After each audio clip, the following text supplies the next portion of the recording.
કામરેજ ખાતે વડાપ્રધાન નરેન્દ્ર મોદીના 12 વર્ષના સફળ જનકેન્દ્રિત અને યશસ્વી કાર્યકાળની ઉજવણીના ભાગરૂપે સમગ્ર દેશમાં 12 વર્ષ સેવા સુશાસન અને જનકલ્યાણના અભિયાન ચલાવવામાં આવી રહ્યું છે।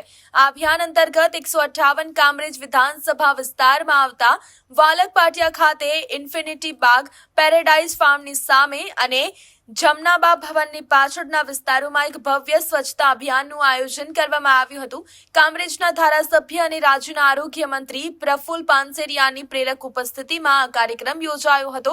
પક્ષના હોદ્દેદારો, કોર્પોરેટરો, યુવા મોરચાના સભ્યો અને મોટી સંખ્યામાં સ્થાનિક નાગરિકોએ ઉત્સાહભેર ભાગ લીધો હતો।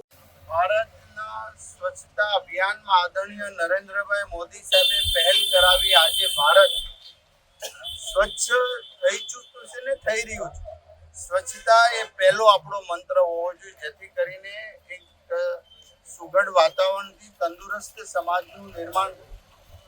આ સ્વચ્છતા માટે શહેરને, એમાંય સુરત શહેરને વિશ્વ ફલક પર સ્વચ્છ શહેરનો દરજ્જો આપવા માટે આપણા જે કામ કરે છે સ્વચ્છતા માટેના, એ પરિવારને આપણે શ્રેય જાય છે।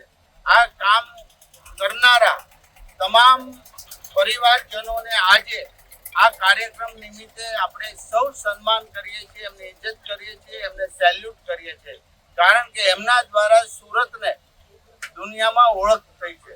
પૂરું ભારત આજે સ્વચ્છ થઈ રહ્યું છે, ત્યારે 12 વર્ષના શાસનકાળ દરમિયાન આ વસુદેવ કુટુંબકમની ભાવનાઓ નરેન્દ્રભાઈ મોદી સાહેબે આપી છે। ત્યારે આપણે સૌ આ આપણા કર્મચારી પરિવારનું આપણે સન્માન કરતા હર્ષ અને ગૌરવની લાગણી